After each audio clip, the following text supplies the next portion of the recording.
Hey, welcome back, Sloppy Modeler fans. We are about to embark on a fresh build. We're headed for the U.S.S. Star Trek Beyond, the U.S.S. Franklin, the NX 326. I am super thrilled and excited about taking on this model. I've had it in the stash for probably a year and a half, or a year and a quarter. It's been quite some time.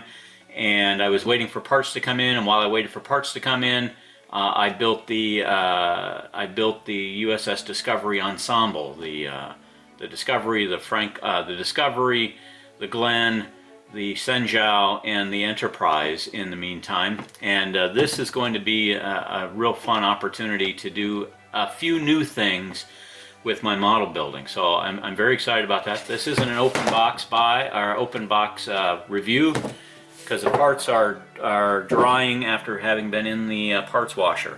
So some good Dawn dishwashing soap, some hot water, and some rinse time, and they are drying in the other room, coming back to it. But I do have some materials that I want to go through as far as what we are going to be using for this particular build. And I have some exciting pieces that I've not used before. So very, very thrilled with what this may entail. Very first thing that I have came from eBay, and I think it was only like 19 bucks plus shipping, and it came from the Netherlands.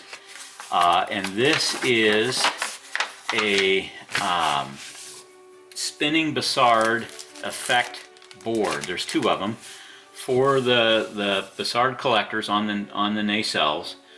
And this is the wiring diagram. I already used 5 volt, and I talked with him, so instead of 6 volt in, 5 volt will work just fine. And it's got some modes and speeds, so it's got 3 buttons there on this controller, and then it comes into these, I think there's 7 bulbs, 7 Cree bulbs on here that create the effect of that we're looking for. So this is my first time putting a Bassard effect into a Star Trek model. I've not done that before, other than just a light, and that's really not an effect, that's just lighting it up. So that came in from eBay, and I've had that for a while, so that's one of the step ones on the U.S.S. Franklin. I did watch extensively Lou Dalmasso's build of the Franklin. I watched so many Franklin builds online. It seems to be an incredibly popular model. I hope just to do it justice and have something that I'm going to enjoy when we're all said and done. NX 326, of course, as we know, that is Leonard Nimoy's birthday, so I don't know if that's a tribute to Leonard Nimoy. And then Justin Lin, the creator, his dad's name is Frank, so I'm not sure if they call it the Franklin or the Franklin. Either way, it comes out to U.S.S. Franklin, and very excited about that little bit of Trek lore. I think it's amazing. I think it's really neat that they do those kinds of things within the Star Trek universe. Very excited. This is the Green Strawberry photo etch and detail kit for Moebius Franklin model, and essentially what this is, it's really a couple of parts. This is a stacking set of parts for the bridge, and I think you stack it up 2 or 3 parts on top of each other, and there's quite a bit to do about that. Some impulse engine stuff and deflector shield and so forth. So very excited about trying my luck again at photo etch. We shall see. I think I've got some new tools that will make that work a little better. And then also included in the kit, this really nice resin resin kit. It's got some seats, some desk in there, and that's kind of very cool. And then an additional bridge piece. So I have to read through the instructions and go through that Green Strawberry, and when I come to that, I'll do that more in depth from the box. But that is the Green Strawberry kit for that.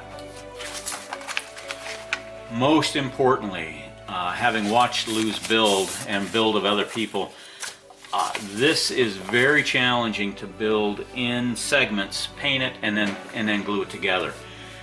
So my understanding of the way I build and the process that we've come together with in the past is build a component, a couple of nacelles, and then attach them and then deal with the seam.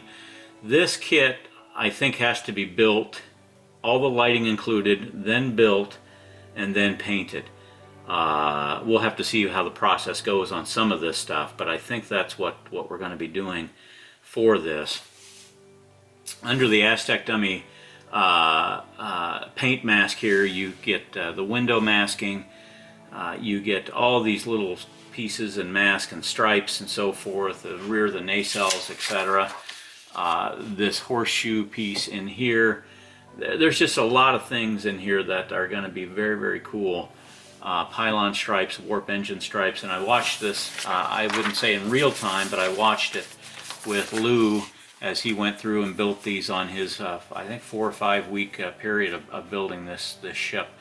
And what he did with the test shot, I could only attempt to do with the production kit.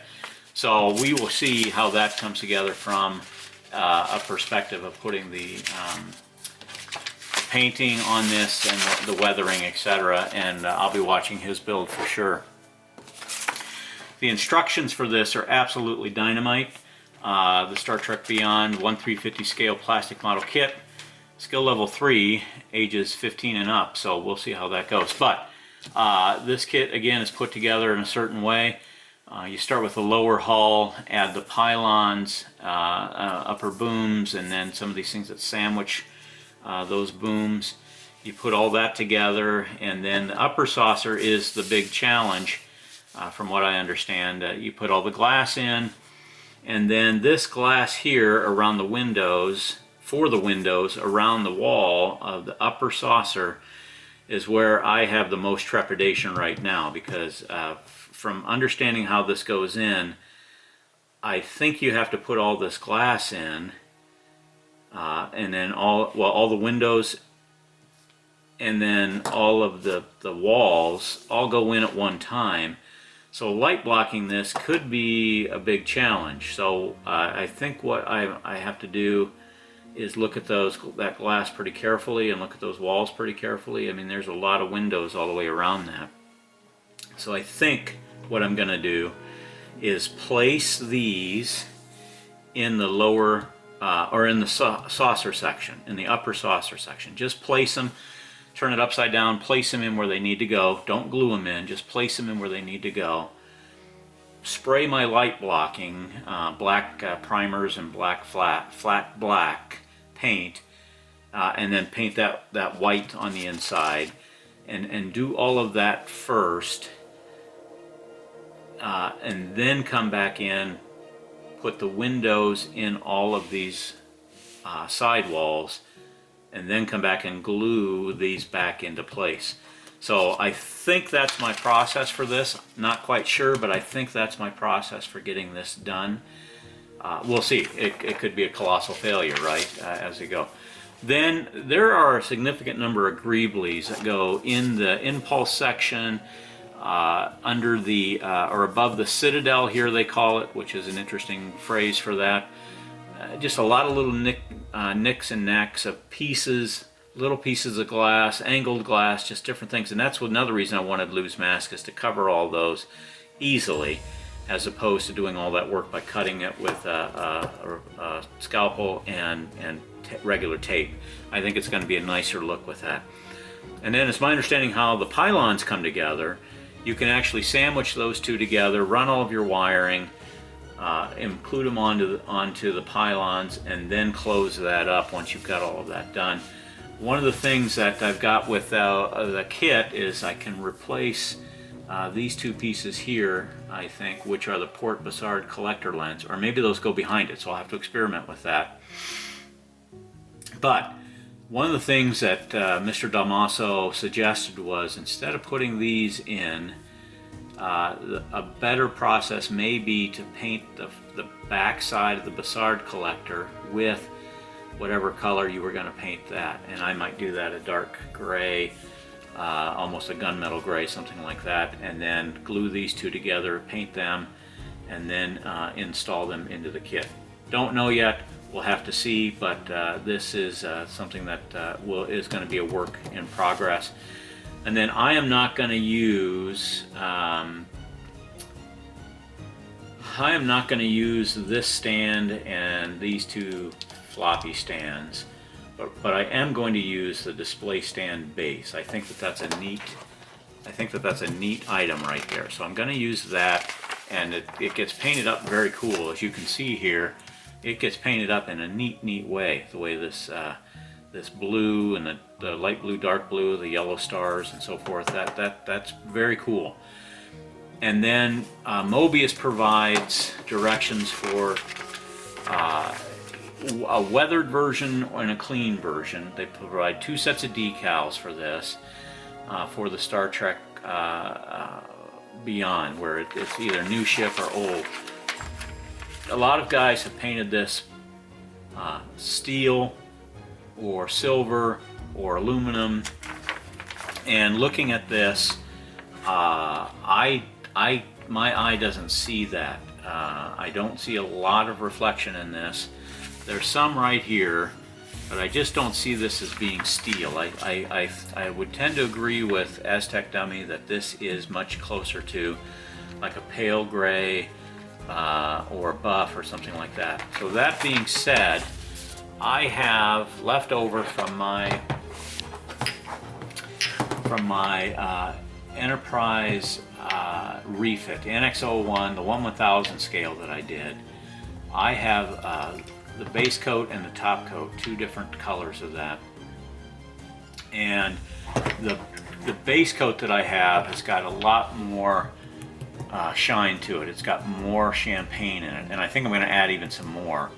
And for me, even though that's not steel, I think that has a nice look to it. It will be somewhat reflective, and I think the other key is what the flat coat does over the weathering is going to make all the difference in the world. So I'm glad I kept those. I've had those for quite some time in that NX01 build, and I just really loved that paint when I did it, and I've got enough to do the ship there. So that is the base coat. So with that, we'll let this stir up a little bit. This is going to bring the U.S.S. Franklin from Moebius Models, the 1/350 scale introduction, to a close. I really appreciate you sticking with me through my hiatus. I'm glad to be back. If you like what you see, and if you have any comments, please help me out on this, because it's going to be an exciting new model. And as a teaser, I'm going to try a couple of exciting new things that I've never done before from an electronic side. Of course, we've got the Moebius pieces, but there's some other couple things that I'm going to try and do that might be a lot of fun. So we'll see. Finally, if you like what you see, hit that like button. If you want to subscribe, please. I always appreciate subscribers. And of course, if you want to get notified when each of these comes out, hit that bell and you'll get a notification on the new video. So with that, I'm going to bring this to a close. Thank you for your time. Thank you for your patronage, and I will be back with you on the first build log of the Moebius U.S.S. Franklin, the NX326. We'll talk to you soon. Thanks.